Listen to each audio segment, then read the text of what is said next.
আসসালামু আলাইকুম সুপ্রিয় শিক্ষার্থীরা, কেমন আছো তোমরা? আশা করছি প্রত্যেকে ভালো আছো, সুস্থ আছো, স্বাভাবিক আছো। আমিও ভালো আছি। আমি রুমানা আক্তার, প্রভাষক, হিসাব বিজ্ঞান বিভাগ, ঢাকা কলেজ, ঢাকা। আজকে আমার অনলাইন ক্লাসে তোমাদেরকে স্বাগত জানাচ্ছি। আমি আজকে তোমাদের সাথে আলোচনা করব বিজনেস অ্যান্ড কমার্শিয়াল ল এই কোর্সটির চ্যাপ্টার 4 অর্থাৎ ট্রেডমার্ক অ্যাক্টস 2009 সম্পর্কে। তো এই ট্রেডমার্ক অ্যাক্ট 2009 সম্পর্কে আগেও আমি আলোচনা করেছি তোমাদের প্রিলিমিনারি চ্যাপ্টার সম্পর্কে। এরপর আমরা সেকেন্ড চ্যাপ্টার নিয়ে আলোচনা করছি। তো সেকেন্ড চ্যাপ্টারে আজকে আমি 10 ধারা থেকে আলোচনা করব, অর্থাৎ ট্রেডমার্ক অ্যাক্টসের যে 10 ধারা, সেই 10 ধারা থেকে আজকে আমি আমার আলোচনা শুরু করব।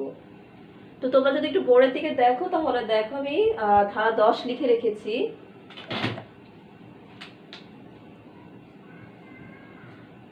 ধারা 10-এ যে বিষয়টা বলা হয়েছে যে prohibition of registration of identical or deceptively similar trademark, অর্থাৎ যে সাদৃশ্যপূর্ণ বা প্রতারণামূলক যে ট্রেডমার্ক নিবন্ধন সম্পর্কে এই আইনে কি কি বিধিনিষেধ করা হয়েছে সে সম্পর্কে আমার আজকের আলোচনা। তো দেখি কি বলা হয়েছে এই 10 ধারার এক উপধারায়। Same as provided in subsection 2, no trademark shall be registered in respect of any goods or description of goods or in respect of any service or description of services which is identical with or deceptively similar to a trademark which is already registered in the name of different proprietor in respect of the same goods or description of goods or in respect of the same services or description of the services as the case may be.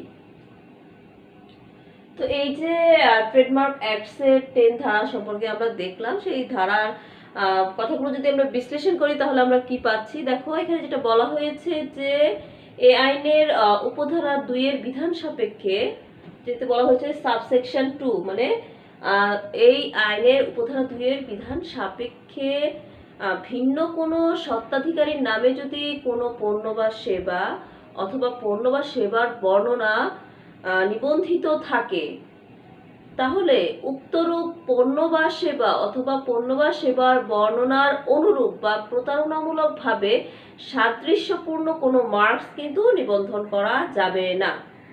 তোমরা যদি একটু খেয়াল করো, লেখাই আছে কিন্তু, যেমন in respect of any goods or description of goods, মানে কোনো পণ্য বা পণ্যের বর্ণনা, অথবা or in respect of any service or description of service, মানে কোনো সেবা বা সেবার বর্ণনা which is identical with or deceptively similar to a trademark, মানে অন্য নিবন্ধিত একটি ট্রেডমার্কের অনুরূপ হলে which is মানে যে which is already registered in the name of different proprietor, মানে ভিন্ন স্বত্বাধিকারীর নামে যদি নিবন্ধিত হয়, তাহলে সেই পণ্য বা সেবার নাম অথবা বর্ণনা রূপে সাথে সিমিলার বা সাদৃশ্যপূর্ণ কোনো কিছু কিন্তু এখানে রেজিস্টার করা যাবে না, অর্থাৎ ট্রেডমার্ক হিসেবে নিবন্ধন অফিসে রেজিস্টার করা যাবে না।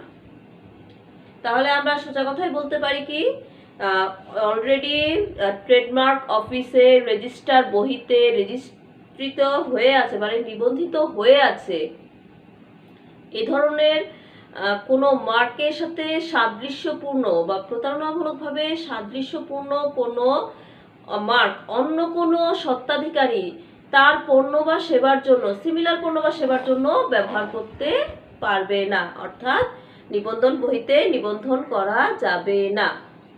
তো এরপরে আসি আমরা 10-এর 2 উপধারায় কি লেখা আছে সেটা দেখছি।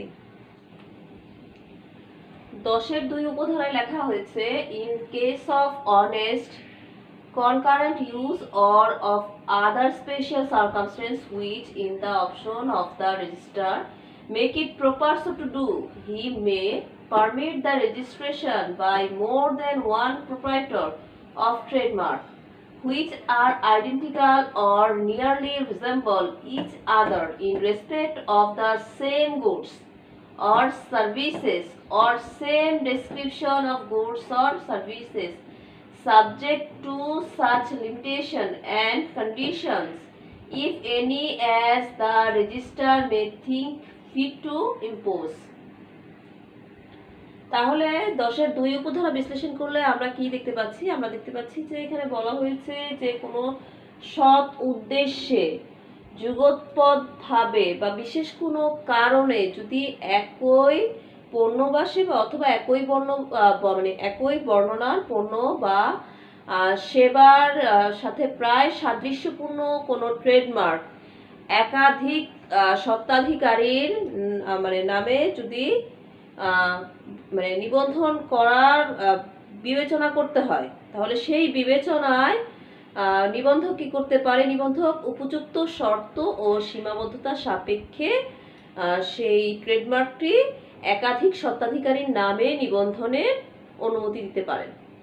তাহলে সোজা কথা যদি আমরা বলতে চাই যে কোনো সৎ উদ্দেশ্যে বা কোনো বিশেষ প্রয়োজনে বা একসাথে কোনো পণ্য মানে কোনো ট্রেডমার্ক ব্যবহার করার সুবিধার্থে বা যেটা আমরা একটু আগে বলছিলাম যে প্রয়োজন, কোনো একটা প্রয়োজনে যদি একই ট্রেডমার্ক একাধিক স্বত্বাধিকারীর ব্যবহারের প্রয়োজন হয়, তাহলে সেক্ষেত্রে একই পণ্য মানে একই জাতীয় পণ্য বা সেবা বা একই বর্ণনার অধিভুক্ত পণ্য বা সেবার সাথে প্রায় সাদৃশ্যপূর্ণ কোনো ট্রেডমার্ক একাধিক স্বত্বাধিকারীর নামে নিবন্ধন করা যাবে এবং এক্ষেত্রে নিবন্ধক উপযুক্ত শর্ত ও সীমাবদ্ধতা নির্ধারণ করে দিবেন এবং সেই শর্ত এবং সীমাবদ্ধতার সাপেক্ষে তিনি একাধিক মানে স্বত্বাধিকারীর নামে সেই ট্রেডমার্কটি নিবন্ধনের অনুমতি প্রদান করবেন। তো এরপরে আসি 10-এর 3 ধারায় কি বলা হয়েছে। দেখো 10-এর 3 ধারায় বলা হয়েছে where separate applications are made by different persons to be registered as proprietors respectively of trademarks which are identical or nearly resemble each other in respect of the same goods of description of goods or in respect of same services or description of services, the registrar may, pending the application bearing a later date until the determination of the proceedings in respect of the earlier application and dispose of the earlier applications in the light of the evidence tendered in relation to the application and the opposition thereto। অর্থাৎ এখানে যে আমি 10-এর 3 উপধারাটা পড়লাম, এই 10-এর 3 উপধারা বিশ্লেষণ করলে আমরা কি পাই? দেখো এখানে বলা হয়েছে যেটা যে একই সময়ে যদি একই পণ্য বা সেবার ক্ষেত্রে বা একই বর্ণনার পণ্য বা সেবার ক্ষেত্রে যদি ট্রেডমার্ক মানে সাদৃশ্যপূর্ণ বা একই ট্রেডমার্ক পাওয়ার উদ্দেশ্যে যদি বিভিন্ন স্বত্বাধিকারীরা সেই ট্রেডমার্ক নিজেদের নামে নিবন্ধিত করার উদ্দেশ্যে নিবন্ধকের কাছে আবেদন করেন, তাহলে নিবন্ধক পূর্ববর্তী তারিখের যে আবেদনটি রয়েছে সেই আবেদনটি সম্পর্কে নিষ্পত্তি না হওয়া পর্যন্ত পরবর্তী যে আবেদন করা হয়েছে সেই পরবর্তী আবেদন একটি নির্দিষ্ট তারিখ পর্যন্ত মুলতবি রাখতে পারেন এবং এই সময়টাতে তিনি প্রথম আবেদনটি সম্পর্কে বিভিন্ন সাক্ষ্য মানে প্রদত্ত সাক্ষ্য বর্ণনা সম্পর্কে বিরোধিতার আলোকে তিনি দ্বিতীয় আবেদনটি সম্পর্কে মানে তার যে দায়িত্ব সেটি নিষ্পন্ন করবেন। তাহলে আমি আবার একটু সহজ করে বলছি, ধরো একটি ট্রেডমার্ক পাওয়ার জন্য যদি একাধিক স্বত্বাধিকারী আবেদন করেন নিবন্ধকের অফিসে, তখন কি হবে? নিবন্ধক তার সবারটা করে দিবে না, তাই না? একটা ট্রেডমার্ক একটা প্রতিষ্ঠানের জন্য, একটা পণ্যের জন্য বা সেবার জন্য। তো একাধিক প্রতিষ্ঠান বা স্বত্বাধিকারী যদি সমজাতীয় পণ্যের জন্য মানে একই ধরনের পণ্য হয়তো 2টা বা 3টা প্রতিষ্ঠানে রয়েছে, তারা একই ধরনের ট্রেডমার্ক পাওয়ার জন্য নিবন্ধকের অফিসে আবেদন করলো, তো এক্ষেত্রে কিন্তু কি হবে যে নিবন্ধক অবশ্যই প্রথম তারিখে মানে সবার আগে যে অ্যাপ্লিকেশনটি জমা পড়েছে সেই অ্যাপ্লিকেশনটি তো সে আগে গ্রহণ করবে, তাই না? এবং সেটা সম্পর্কে তো সে তার সিদ্ধান্ত জানাবে। তো এক্ষেত্রে যেহেতু একাধিক ব্যক্তি স্বত্বাধিকারী হওয়ার উদ্দেশ্যে নিবন্ধকের অফিসে একই ট্রেডমার্ক পাওয়ার উদ্দেশ্যে যেহেতু অ্যাপ্লিকেশন করেছে, সেহেতু প্রথম যিনি অ্যাপ্লিকেশন করেছেন তার অ্যাপ্লিকেশনটি আগে নিষ্পত্তি না করে তিনি অন্যদের আবেদন কিন্তু গ্রহণ করতে পারবেন না। প্রথমে যিনি আবেদন করেছেন তার সেই আবেদনটিকে তার প্রদত্ত তথ্যের ভিত্তিতে, বর্ণনার ভিত্তিতে সাক্ষ্য গ্রহণ করে এবং বিরোধিতার আলোকে তিনি যদি মনে করেন যে দ্বিতীয় আবেদনটির সাথে প্রথম আবেদনটির আসলে কোনো পার্থক্য নাই, তাহলে কিন্তু তিনি দ্বিতীয় আবেদনটি খারিজও করে দিতে পারেন, অথবা তিনি সেটার ক্ষেত্রে তার শর্ত সাপেক্ষে বা সীমাবদ্ধতা সাপেক্ষে তার যে মানে অনুমতি প্রদান সেটা করতে পারেন। অর্থাৎ আমি যেটা বোঝাতে চাচ্ছি তোমাদেরকে, যে প্রথম আবেদনটি নিষ্পত্তি না করে তিনি দ্বিতীয় আবেদনটি গ্রহণ করতে পারবেন না, এবং প্রথম আবেদনটির জন্য প্রদত্ত যে সাক্ষ্য এবং বিরোধিতা রয়েছে সেটার আলোকে কিন্তু তিনি দ্বিতীয় আবেদন বা পরবর্তী আবেদনগুলোকে তিনি নিষ্পত্তি করবেন। তো এটাই ছিল আসলে 10-এর 3 উপধারা। এবার আমরা 10-এর 4 উপধারা সম্পর্কে আলোচনা করব।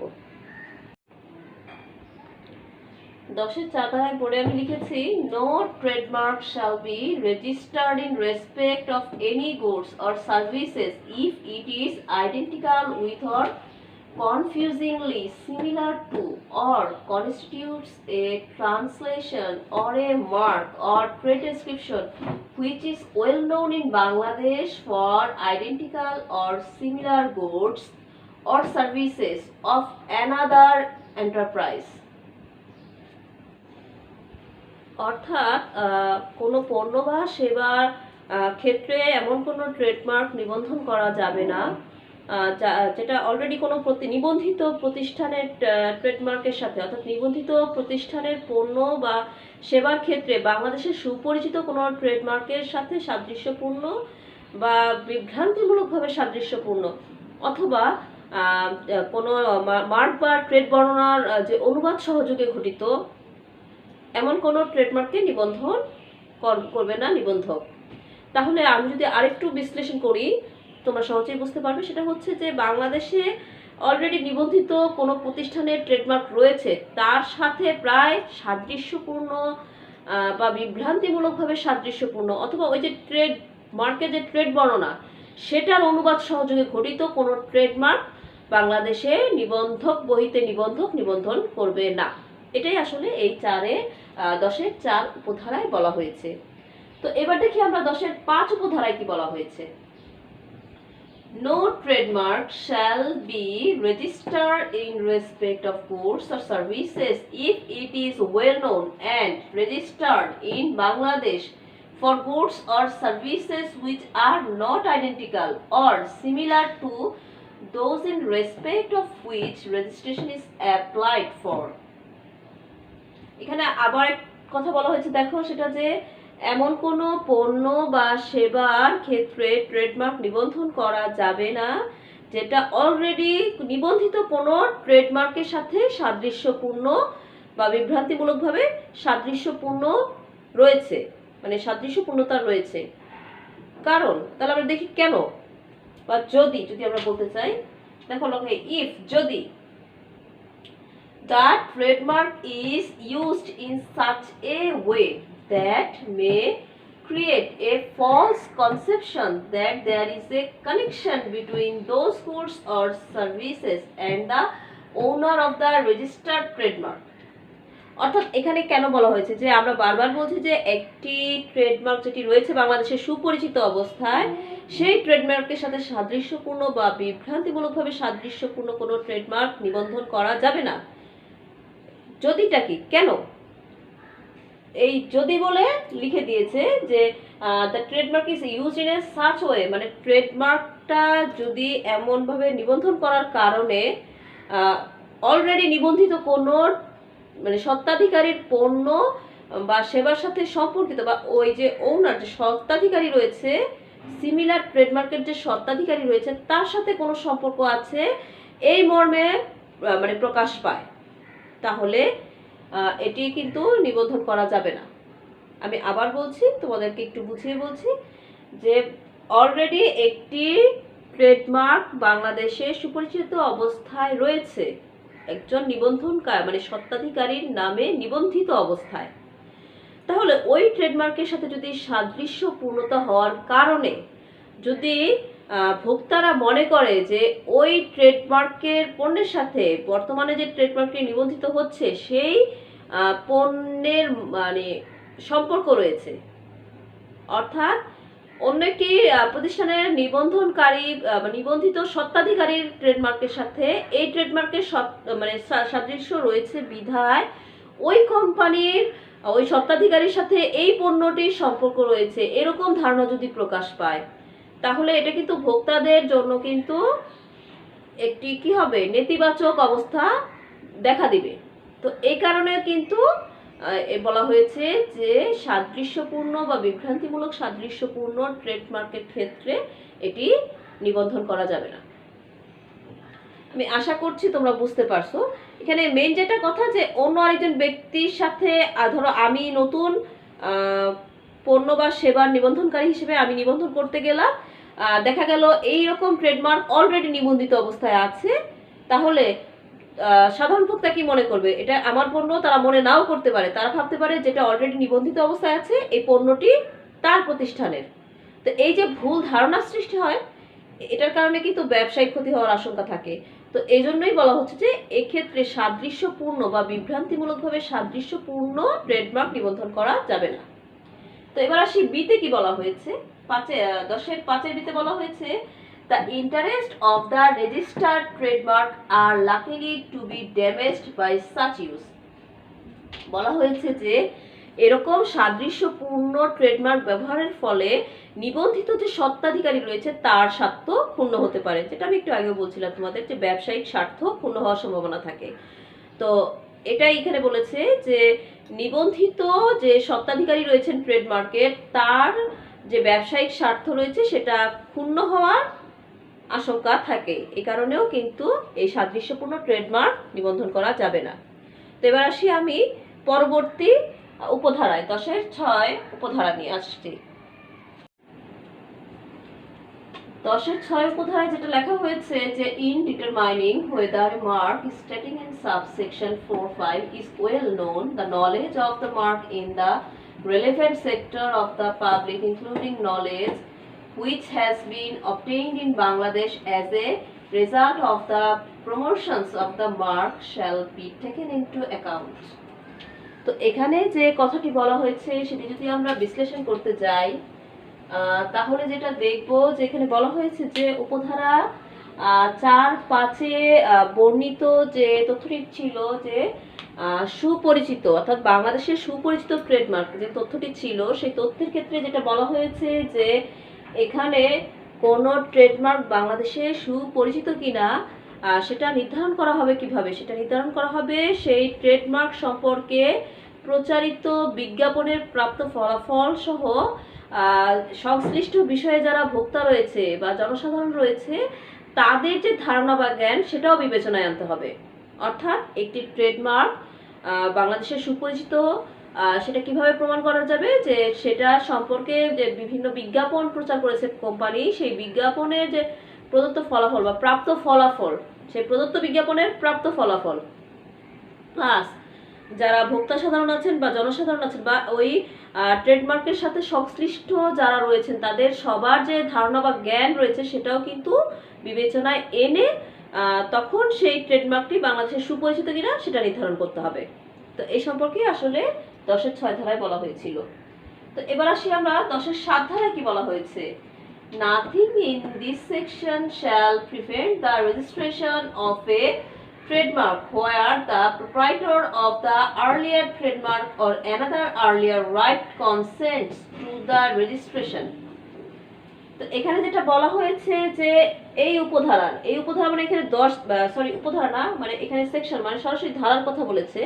এই যে 10 ধারায় আমরা বিভিন্ন বিধি নিষেধ করছি সাদৃশ্যপূর্ণ ট্রেডমার্কের ক্ষেত্রে যেটা, তো এই ধারার অনুযায়ী বা এই ধারার কোনো বিধান সাপেক্ষে ট্রেডমার্ক নিবন্ধন মানে রহিত হবে না যদি, যেটা আমি আসলে এখানে বোঝাতে চাচ্ছি যে এই ধারার কোনো বিধান অনুযায়ী ট্রেডমার্ক নিবন্ধনে বাধা সৃষ্টি হবে না যদি পূর্ববর্তী কোনো নিবন্ধিত স্বত্বাধিকারী বা অধিকার সম্পন্ন কোনো ব্যক্তি সম্মতি প্রদান করে থাকেন। তাহলে একটা ব্যাখ্যা এখানে আবশ্যক, সে ব্যাখ্যাটাও আইনে বলা হয়েছে যে এখানে যেটা বলা হয়েছে যে পূর্ববর্তী সময়ে কোনো ট্রেডমার্কের নিবন্ধনকারী বা ট্রেডমার্ক নিবন্ধিত স্বত্বাধিকারী কর্তৃক যদি অনুমতি প্রদান করা হয়, পরবর্তীতে কেউ যদি সেই ট্রেডমার্ক বা সাদৃশ্যপূর্ণ ট্রেডমার্ক নিবন্ধনের জন্য আবেদন করে, তাহলে সেই আবেদন অনুসারে ট্রেডমার্কটি নিবন্ধন করা যাবে। যেহেতু এখানে বলা হয়েছে যে এখানে পূর্ববর্তী নিবন্ধিত স্বত্বাধিকারী বা অধিকার সম্পন্ন কোনো ব্যক্তি যদি অনুমতি দেয়, তার মানে এখানে যেহেতু অনুমতি প্রদান করা হচ্ছে যে একাধিক ব্যক্তিকে একই ট্রেডমার্ক ব্যবহার করার ক্ষেত্রে যেহেতু স্বত্বাধিকারী অনুমতি দিচ্ছে, সেহেতু এই ট্রেডমার্ক ব্যবহার করা যাবে বা নিবন্ধিত করা যাবে। একটি উদাহরণ দিয়ে বুঝতে পারবে। যেমন ধরো শ্যামলী বাস, আমরা ঢাকা শহরের বিভিন্ন রুটে দেখব বা বড় বড় মহাসড়কে চলে, তাই না? তো যে শ্যামলী বাস দেখবা কোথাও আছে শ্যামলী পরিবহন, কোথাও আছে শ্যামলী এক্সপ্রেস। তো যে শ্যামলী কথাটি কিন্তু তারা ব্যবহার করতে পারছে।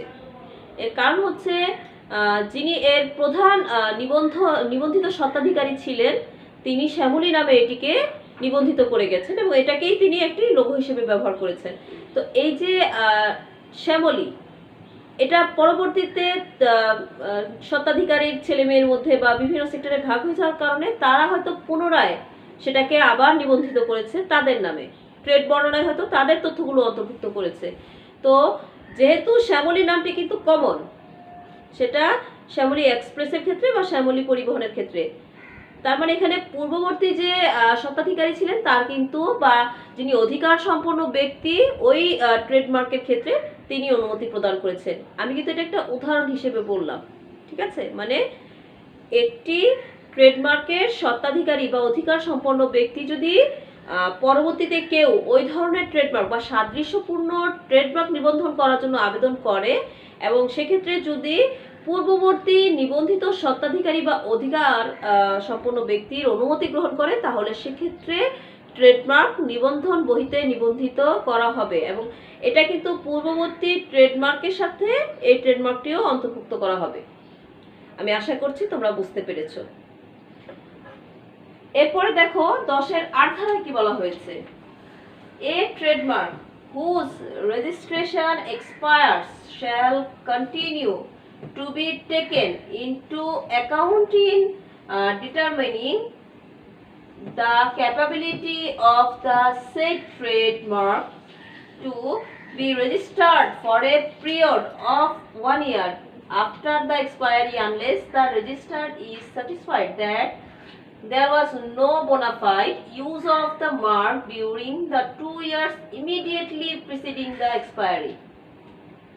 অর্থাৎ এখানে যেটা বলা হয়েছে সেটা যদি আমরা বিশ্লেষণ করি তাহলে এরকম দাঁড়ানোর বিষয়টা যে যদি নিবন্ধক এই মর্মে সন্তুষ্ট হন যে কোনো ট্রেডমার্ক মানে কোনো নিবন্ধিত ট্রেডমার্ক মেয়াদ উত্তীর্ণ হওয়ার 2 বছর পূর্ব সময়, অর্থাৎ মেয়াদ উত্তীর্ণ হওয়ার পূর্ববর্তী 2 বছর তারা সৎ উদ্দেশ্যেই ট্রেডমার্কটিকে ব্যবহার করেছে, তাহলে এক্ষেত্রে ওই যে মেয়াদটা শেষ হয়ে গেল ট্রেডমার্কে, সেই মেয়াদটা শেষ হওয়ার পরবর্তী সময়ে এই ট্রেডমার্কের যোগ্যতা নির্ধারণ করতে গেলে যে সময়টা ব্যয় হচ্ছে, সেই সময়ের ক্ষেত্রে ট্রেডমার্কের মেয়াদ উত্তীর্ণের পরবর্তী 1 বছর পর্যন্ত এই ট্রেডমার্কটি নিবন্ধিত অবস্থায় বহাল রয়েছে এটা ধরা হবে। আমি আবার বলছি, একটু বুঝিয়ে বলছি তাহলে তোমরা সহজে বুঝতে পারবে। ধরো একটা ট্রেডমার্ক নিবন্ধন করা হয়েছে, সেটা ধরো 5 বছরের জন্য নিবন্ধন করা হয়েছে। তো 5 বছর শেষ যখন হয়ে গেল তখন ওই ট্রেডমার্কটা অন্য কেউ কিন্তু চাইলে আবার অ্যাপ্লিকেশন দিতে পারে। তো এক্ষেত্রে একটি বিষয় আছে, সেই বিষয়টি হচ্ছে যে যেহেতু এটি 5 বছরের জন্য নিবন্ধিত ছিল, তাহলে এই ট্রেডমার্কটি মেয়াদ শেষ হওয়ার পূর্ববর্তী, মানে মেয়াদ শেষ হওয়ার পূর্ববর্তী বলতে এখানে 4র্থ এবং 5ম বছর, এই 2 বছর সৎ উদ্দেশ্যে ব্যবহার করা হয়েছে কিনা সেটা দেখা হবে। যদি সৎ উদ্দেশ্যে ব্যবহার করা হয়ে থাকে সেই বিবেচনায় এটি পরবর্তীতে আবার যদি নিবন্ধনের জন্য আবেদন করা হয়, সেই আবেদন বিবেচনাকালীন রাখার সময়টাতেই মেয়াদ যেহেতু উত্তীর্ণ হয়ে গেছে, 5 বছর অতিক্রান্ত হয়ে গেছে, তাই এই যে 5 থেকে 6 নাম্বার বছর, অর্থাৎ এই যে একটা বছর, মানে পরবর্তী 1 বছর এটি নিবন্ধিত অবস্থায় বহাল রয়েছে বলে গণ্য করা হবে। আর যদি এটি অসৎ উদ্দেশ্যে ব্যবহার করা হতো তাহলে কিন্তু এই ট্রেডমার্কটির ক্ষেত্রে আর পরবর্তী 1 বছর এটি নিবন্ধিত রয়েছে বলে ধরা হবে না। এখানে শর্তই হচ্ছে এটা যে মেয়াদ উত্তীর্ণের পূর্ববর্তী 2 বছর এটি সৎ উদ্দেশ্যে ব্যবহার করা হয়েছে। এটা যদি প্রতীয়মান হয় তাহলেই পরবর্তী 1 বছর অর্থাৎ 6ষ্ঠ বছরটিতে এটি নিবন্ধিত অবস্থায় রয়েছে বলে ধরা হবে। যদিও বাস্তবে এটি নিবন্ধিত নয়, কিন্তু নিবন্ধিত অবস্থায় রয়েছে বলে ধরা হবে। তো এই ছিল আজকে তোমাদের সাথে আমার ক্লাস। আগামী ক্লাস পর্যন্ত তোমরা প্রত্যেকে ভালো থাকো, সুস্থ থাকো। তোমাদের সকলকে শুভেচ্ছা জানিয়ে আমার ক্লাস শেষ করছি এখানে। আল্লাহ হাফেজ।